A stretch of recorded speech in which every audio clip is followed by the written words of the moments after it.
Bienvenidos nuevamente al curso de Electrodinámica 1. Este es el capítulo 5, sección 1, campos cuasimagnetostáticos.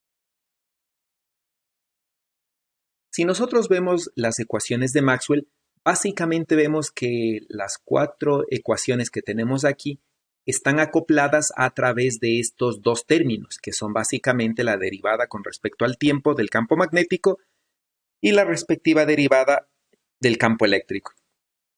Ahora, como estas cuatro ecuaciones están acopladas, la única forma de resolverlas es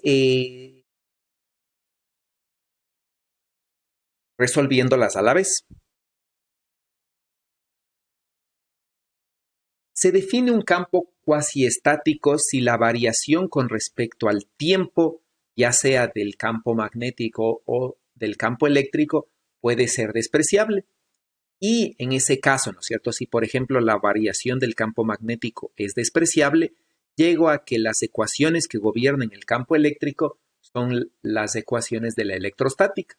Eso quiere decir que yo podría utilizar los métodos de la electrostática para resolver un campo cuasi magnetostático en el cual no considero la variación con respecto al tiempo del campo magnético.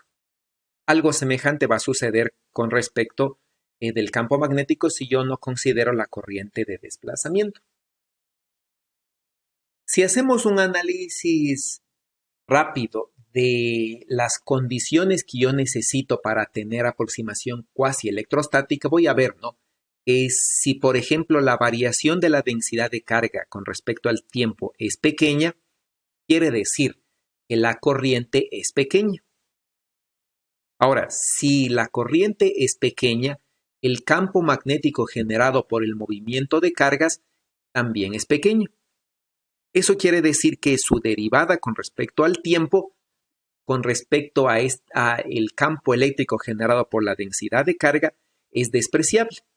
Eso quiere decir que, ¿no es cierto?, el término más importante de la generación de campo eléctrico es la parte del campo divergente generado por la densidad de carga, mientras que la variación del campo magnético no aporta un campo magnético, un campo eléctrico considerable y por lo tanto puedo despreciarlo.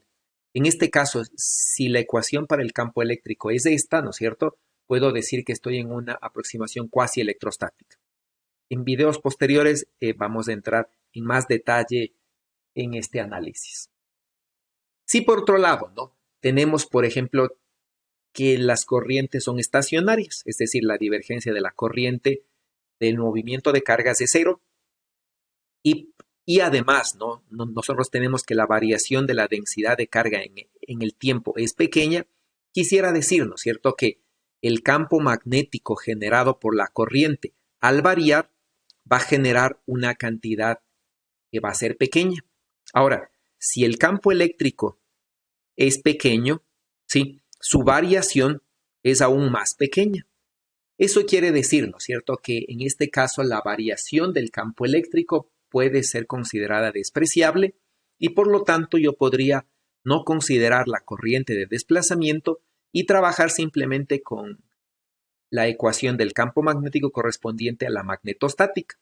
En este caso estoy en una aproximación cuasi magnetostática. Si hablamos nosotros ahora de campos cuasi magnetostáticos y recordamos, ¿no es cierto?, que supongamos que nosotros tenemos un conductor en donde las cargas, sí, en el medio conductor se mueven debido a un campo eléctrico o debido de manera general a una fuerza, podemos establecer una relación entre la densidad de corriente y la fuerza por unidad de carga a través de una cantidad que se llama la conductividad. Sí, si nosotros ponemos esta fuerza por unidad de carga en función de la fuerza de Coulomb en el sistema gaussiano, fácilmente podemos ver que este término segundo es despreciable si la velocidad con la que se mueven las cargas es pequeña comparada con la velocidad de la luz. Y usualmente se tiene una relación, ¿no?, en la cual la densidad de corriente se relaciona con el campo eléctrico a través de la conductividad de una manera lineal, que se conoce como la ley de Ohm a nivel microscópico. Si nosotros ahora, por ejemplo, tenemos un conductor ideal en el cual, ¿no?, la conductividad tiende a ser muy grande, se tiende a ser infinita, y tomamos en cuenta que la caída de potencial entre dos puntos, por ejemplo, entre el punto 1 y el punto 4, se debe simplemente, ¿no es cierto?, a el campo eléctrico a lo largo de ese contorno. Entonces, si hacemos algo similar, ¿no es cierto?, pero ahora, por ejemplo, solamente consideramos el punto 1 y el punto 2, donde aquí tenemos un conductor ideal, y despejamos de acá el campo eléctrico, básicamente vamos a tener, ¿no?, que la densidad de corriente es finita y la conductividad tiende a infinito en un conductor ideal. Y por lo tanto, la integral de camino del punto 1 al punto 2 es básicamente cero. Eso quiere decir que la caída de potencial en un conductor ideal que tenga una conductividad infinita es cero. Eso significa, por ejemplo, ya en un sistema eléctrico real, por ejemplo, si suponemos que aquí tenemos un conductor ideal que conecta una fuente con una resistencia y seguimos el camino de la caída de potencial desde la salida de la fuente hasta que vuelve a entrar a la fuente, vamos a ver que, por ejemplo, desde el punto 0, ¿no es cierto?, hasta el punto 2, tenemos un conductor ideal donde el potencial es el mismo. No hay caída de potencial al ser un conductor ideal, ¿no? Acá tenemos un conductor real, es decir, una resistencia, en donde la conductividad ya no es infinita, sino es una conductividad finita, y por lo tanto aquí vamos a tener toda la caída de potencial de la fuente. Sí, habría que tomar en cuenta, ¿no es cierto? Bueno, que del punto 3 al punto 5, nuevamente la caída de potencial es cero y el potencial se mantiene, por ejemplo, en cero. ¿Sí? Es decir, que desde que sale de la fuente hasta que llega otra vez a la fuente, simplemente tenemos la caída de potencial en el medio resistivo. La fuente, ¿no es cierto?, tiene una diferencia de potencial que genera un campo eléctrico y es este campo eléctrico el que induce el movimiento de las cargas. Ahora, si nos fijamos del punto 0 al punto 5, veríamos, ¿no es cierto?, que el punto 0, sí, está a un mayor potencial que el punto 5. Eso quiere decir que debería haber un campo eléctrico de 0 a 5. Pero la corriente fluye de 5 a 0 cuando nosotros consideramos esta malla. Eso quiere decir que si el campo eléctrico va de 0 a 5, pero la corriente fluye de 5 a 0, no puede ser que las cargas se muevan dentro de la fuente debido al campo eléctrico, porque de hecho el campo eléctrico debería estar en dirección contraria. Eso quiere decir que para irse del punto 5 al punto 0 en el cual las cargas tienen que incrementar su potencial, debe haber alguien que entregue este trabajo. Y ese alguien que entrega el trabajo es lo que se conoce como la fuerza electromotriz.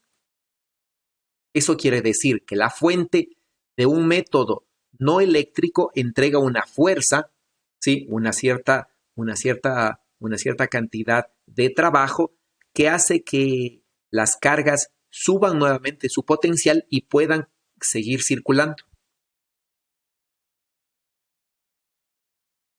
Entonces, el incremento de potencial opuesto al campo eléctrico, ¿sí?, ese sería el que llamamos una fuerza electromotriz, donde la fuerza electromotriz no necesariamente es una fuerza, ¿sí? No necesariamente es una fuerza, ¿no? De hecho, la fuerza electromotriz, que es esta de acá, es la fuerza por unidad de carga, ¿sí? Es decir, a alguien que hace una cierta cantidad de trabajo, como se ve aquí, por unidad de carga. Sí, y eso es lo que nosotros definimos como una fuerza electromotriz. Entonces, en el caso, por ejemplo, de una pila, la pila mediante una reacción química es la que entrega energía para que las cargas incrementen su potencial y, por ejemplo, prender un foco o hacer funcionar un circuito. En el siguiente video vamos a ver cómo es que la, la idea o el concepto de una fuerza electromotriz se relaciona con el fenómeno de la inducción electromagnética a través de la ley de Faraday. Nos vemos en el siguiente video y muchas gracias por su atención.